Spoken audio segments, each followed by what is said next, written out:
We have looked at the UFO phenomenon from a testimonial perspective, a technological perspective, and a theological perspective. Now let's examine UFOs and aliens by listening to the message of these alleged aliens and see if we can identify if these are the aliens we're looking for. This is part 4 of the Genesis Week Special Report mini-series.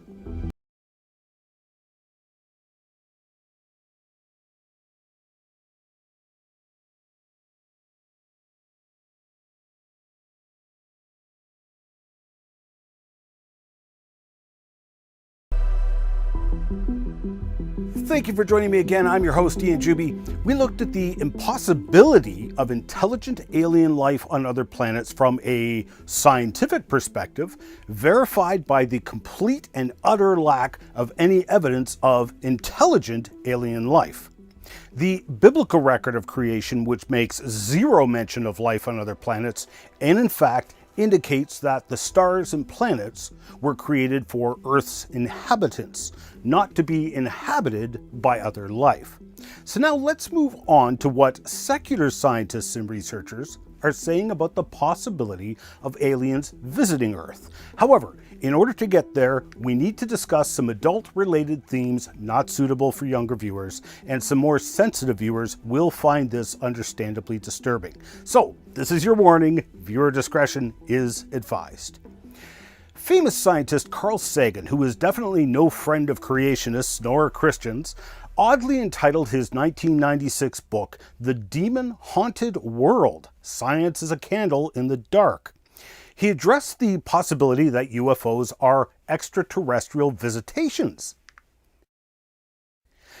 A 1969 study by the National Academy of Sciences, while recognizing that there are reports not easily explained, concluded that the least likely explanation of UFOs is the hypothesis of extraterrestrial visitations by intelligent beings. Think of how many other explanations there might be. Time travelers, demons from witchland, tourists from another dimension, the souls of the dead, or non-Cartesian phenomena that doesn't obey the rules of science or even logic. Each of these explanations has in fact been seriously proffered. Least likely is really saying something. So these naturalist scientists are literally saying that UFOs are alien visitors is the least likely possibility. It is far more likely that these are time travelers visiting us in these UFOs. Now, one of the many reasons these naturalists say this is because of the testimonies of witnesses who have had encounters with alleged aliens associated with UFOs. Now, Sagan was a huge supporter of the SETI research, so it's not like he wasn't hoping UFOs might be extraterrestrials, but you remember the astonishing statistics I brought up in part 1 of this mini-series. How 1 in 40 people on average have had encounters with aliens. These naturalist researchers, of course, did something very smart. After all, if you've got so many people having encounters and even repeated visits and conversations with ETs that you've spent your life searching for, well, doesn't it make sense to go and talk to these contactees? Well, of course it does. The 1995 book, The Gods Have Landed: New Religions from Other Worlds, was edited by James R. Lewis, and to the best of my knowledge, none of the contributors were very religious. They each approached the topic of contactees in a very methodical, scientific way. The very first chapter, The Contactees, a Survey, was a study conducted by the author J. Gordon Melton. He simply surveyed a bunch of contactees, that is, people who believe they have made contact with ETs.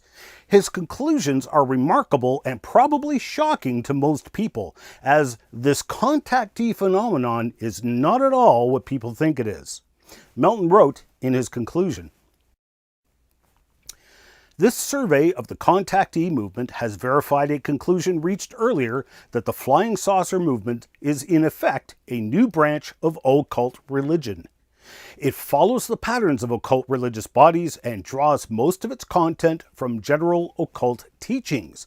The contactees also hold little promise of supplying any useful information on the nature of the physical universe or outer space. They seek as a group religious, not scientific goals, though they live in an age that demands some lip service to science and some technological sophistication, even in religious matters. Wow!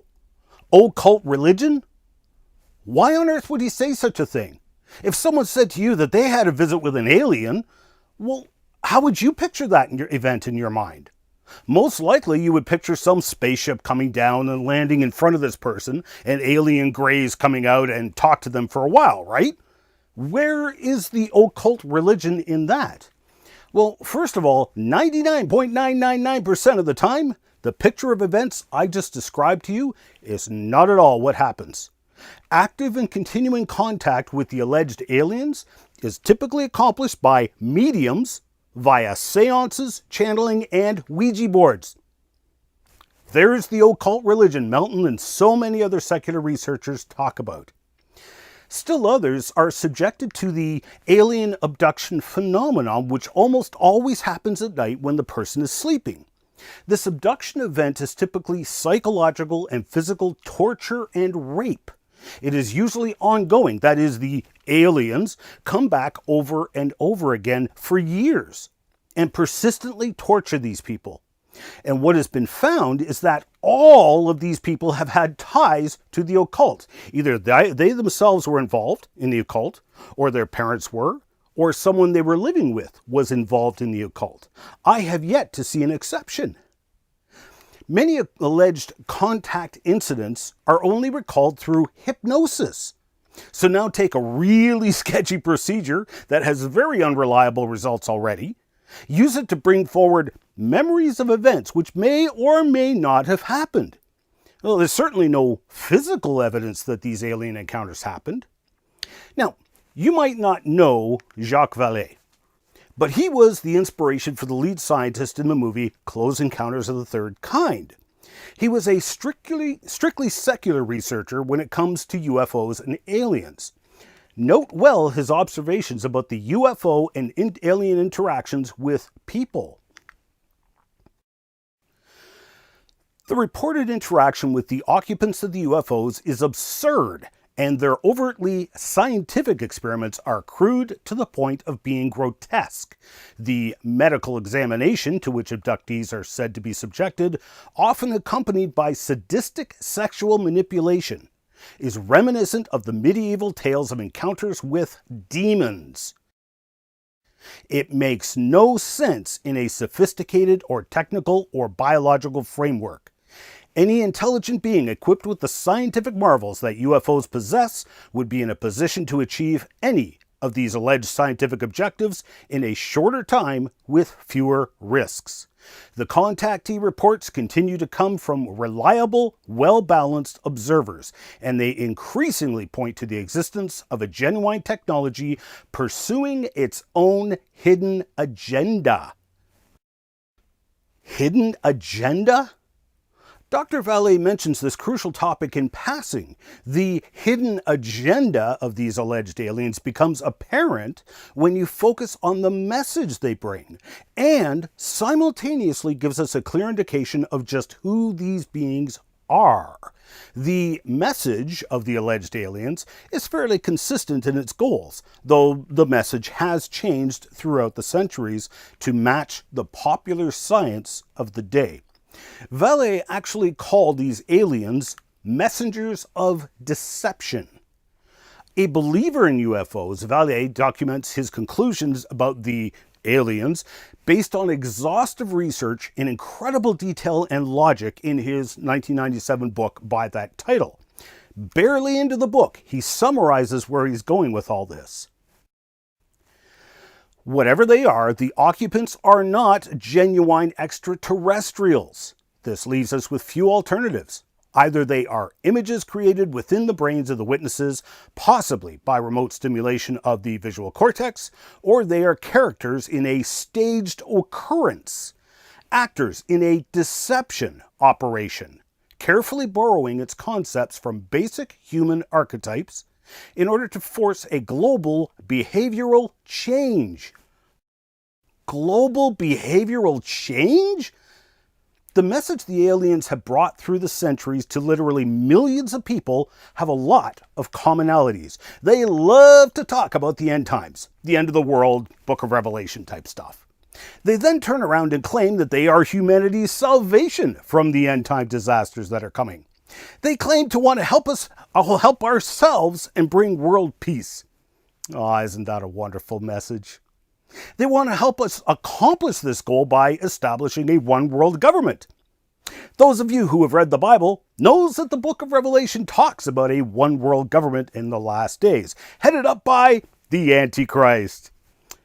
Kind of unusual that E.T. would be so interested in bringing that one-world government about. E.T. wants you to explore the occult.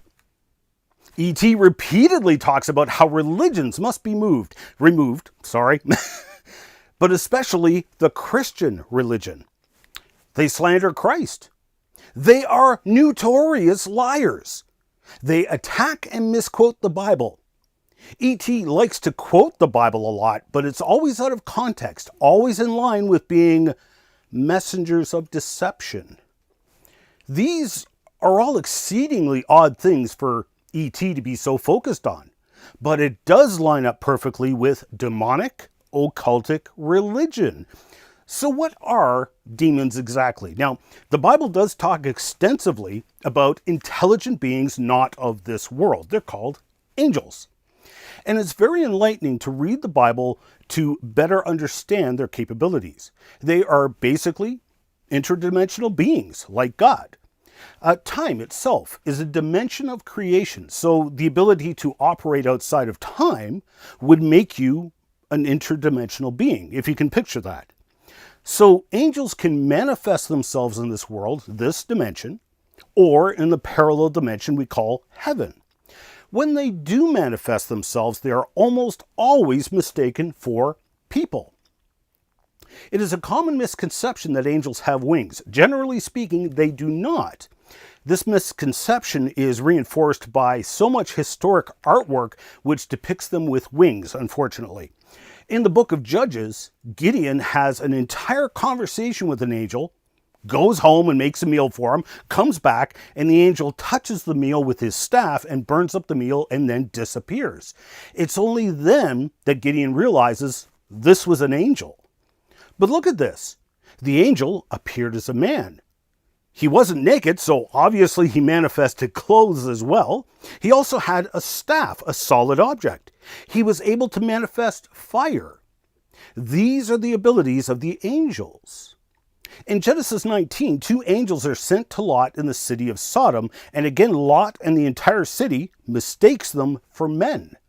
Lot even feeds them a meal and they eat.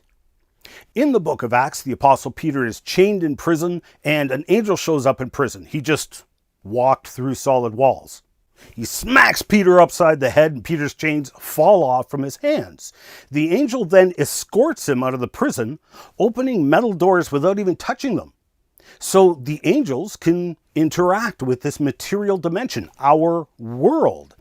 In the book of Numbers, Balaam is confronted by the angel of the Lord, who manifests not only himself, but a sword.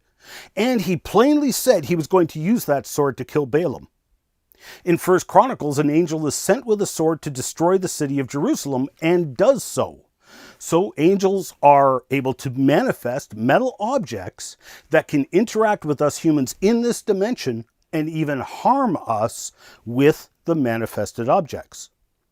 In multiple places in the Bible, it talks about the angels manifesting both horses and chariots of fire. Now, at some point shortly after creation, an angel called Lucifer, who was most beautiful and charged with music in heaven, decided he wanted to take God's throne. In his insanity, he convinced 1/3 of the angels in heaven to join him in trying to overthrow God. Now, of course, they failed. As a robotics engineer, if my robotic creations decided they would try to overthrow me, hey, I created them. I know their weaknesses and I know where their on-off switch is. So Lucifer and the rebellious angels were cast out of heaven. Where did they go? Well, Jesus tells us, mentioning Lucifer's new name, Satan. And he said unto them, I beheld Satan as lightning fall from heaven. Satan and his fallen angels are right here on earth with a vendetta against God. Now, they can't hurt God directly, so they seek to hurt God by hurting you, the object of his love. Notice what Jesus said about Judgment Day. Then shall he also say unto them on the left hand, Depart from me, ye cursed, into everlasting fire, prepared for the devil and his angels. Hell was never intended for people. It was punishment for Satan and his rebellious angels. But there's only two kingdoms here, the kingdom of heaven and the kingdom of hell. If you reject the kingdom of heaven, there's only one other kingdom to inherit. The kingdom of Satan, which was specifically designed as punishment for Satan. It's not some kingdom of fun and games where he rules over everybody there. In fact, in the book of Isaiah, the famous I will story of the great fall of Satan, it describes what will happen to Satan in the future. Yet thou shalt be brought down to hell, to the sides of the pit. They that see thee shall narrowly look upon thee and consider thee, saying, Is this the man that made earth to tremble, that did shake kingdoms? Here is this pathetic being in his kingdom, his punishment. So you have a choice of which kingdom you wish to inherit and the price you will pay accordingly. Now, today's topic makes the Apostle Paul's comments to the Galatians especially intriguing. But though we or an angel from heaven preach any gospel unto you other than that which we have preached unto you, let him be accursed. I want you to meet Joseph Jordan. Now, I like Joe. He's a very down-to-earth guy, even when talking about out-of-this-world stuff. Now, way back in 1991, he was on a flight and got a book called UFO Crash at Roswell. He read the book and was immediately hooked on UFOs. Now, you got to understand, at that time, Joe was into the New Age religion. He was not a Christian. He became involved with MUFON, starting out as a field investigator and eventually becoming a state section director. Now, being a field investigator, he would go interview UFO observers, take the field notes, and research the sightings.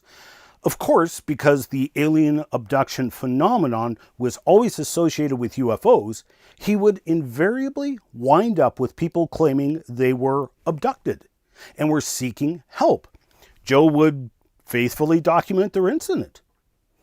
Then one day he met a man by the name of Bill Defendahl. Now, Bill was a typical alien abduction survivor, and he shared a story of one of the many attacks. The aliens had already been coming for a long time now, and the attack started again one night while he was sleeping.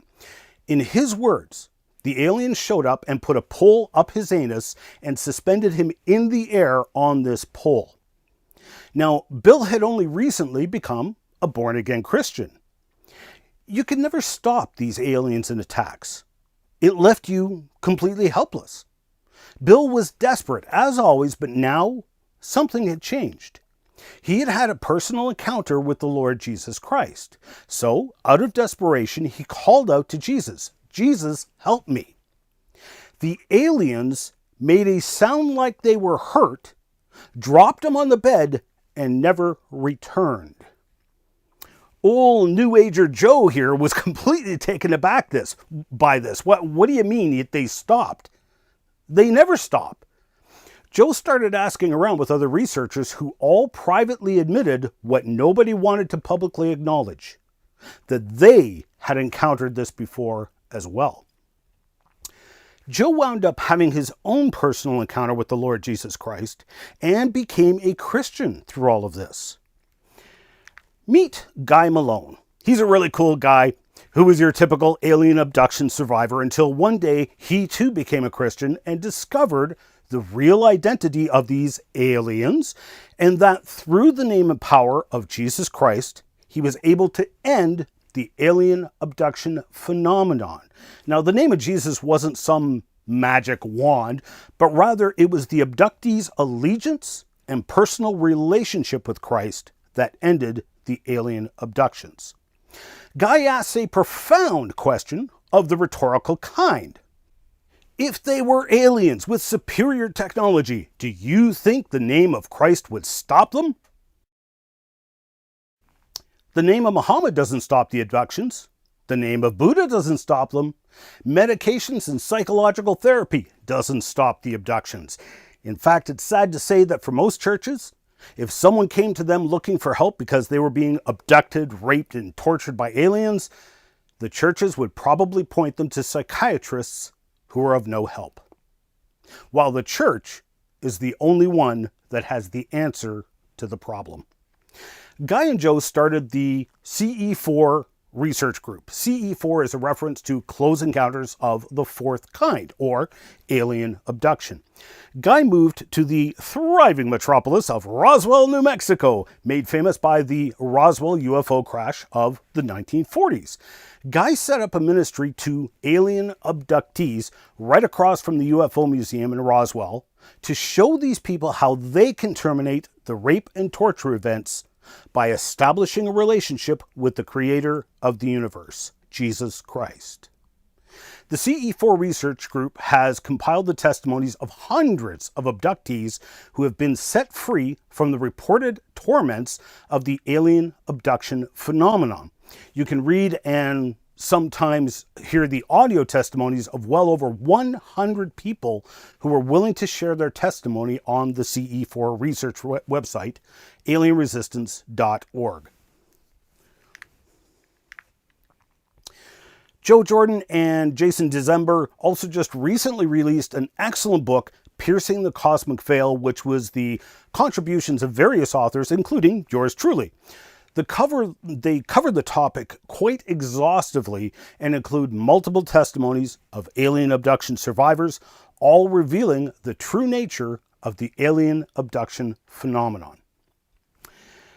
I want to close out this series by visiting the website of some very famous contactees, the Heaven's Gate cult. Now, the website is still maintained to this day by an unknown individual, as the cult members all committed mass suicide in March of 1997. As we wade through their writings, bring to your remembrance everything we have learned in the 4 parts of this mini-series as they exemplify the UFO alien phenomenon and its dangers. Please note, these people are dead because of their beliefs. They were a religious cult started by Bonnie Nettles and Marshall Applewhite, who believed that not only were they in contact with an ET, well, let's just read the statement by an ET presently incarnate. Their words, not mine. In the early 1970s, 2 individuals, my task partner and myself, from the evolutionary level above human, the kingdom of heaven, incarnated into, moved into, and took over 2 human bodies that were in their 40s. I moved into a male body, and my partner, who is an older member in the level above human, took a female body. These 2 alleged ETs called themselves T and Do, and as you can see here in their channeled writings, channeling is an occultic practice. Through the bodies, they possessed the bodies of Nettles and Applewhite. They admit it right there. ET doesn't possess people, but demons do. And that is exactly the description of demon possession. Notice how they tie evolution together with their claim to be ETs, and that the kingdom of heaven is the next step in human evolution. Of course, to get to the kingdom of heaven, the evolutionary level above human, you have to die. Which they did in time with the visit of Comet Hale-Bopp, as the ETs told them that their spaceship was hiding in the tail of the comet. Notice how ET repeatedly quotes the Bible, including multiple quotes from Jesus talking about dying. But Then E.T. claims that Satan and 1/3 of the angels that fell with him are previous humans who rejected the next level of evolution and are now Luciferians, deceiving people, and that Christians are deceived into believing Jesus was God incarnate. They cherry-pick quotes from the Bible, especially things that Jesus said about dying on this earth to enter into heaven. But then, just like the Raelians, they ignore the majority of things Jesus said, including the crucial statements like, I am. They also ridicule Christians and the writers of the Gospels as being deceived by the Luciferians. The non sequiturs and self-contradictions are glaring. Lastly, by way of introductions, they provide an image of themselves, a perfect portrait of the alien Greys, exactly in line with the descriptions of the imposters posing as aliens to millions of other people. You know, the alien imposters who are subject to the name of Jesus Christ. The Jesus Christ who said, I am the way, the truth, and the life. No man comes to the Father but through me. The one who created the stars for us here on earth and not to be E.T.'s home. E.T. doesn't exist, but Jesus sure did. His coming to earth was monumental and earth-shaking. He also said he is returning to make a new heaven and a new earth because this one was corrupted by the fall of mankind. Where will you stand when he returns? Thank you for joining me. I hope you found this mini-series informative, challenging, and enjoyable. Make sure you catch the Complete Creation series, which was the prequel to this unplanned mini-series. I'm Ian Juby signing off for now. God bless you. You can catch the entire series in a variety of ways. You can watch the show online at www.completecreation.org or www.genesisweek.com. You can also purchase the Complete Creation series in full high definition on Blu-ray or video on demand at completecreation.org. Or support the Miracle Channel with a monthly tax-deductible donation and access the entire Complete Creation series in high definition through Corco, Miracle Channel's video on demand service. We need your support to keep this program on the air. So please pray for us, and if you wish to financially support the program, Canadians can make a tax-deductible donation to Core Ottawa, Canada North Post Office Box 72075, Ottawa, Ontario, Canada, K2K2P4. Or you can make a donation via PayPal online at ianjuby.org/donations. And thank you for your support.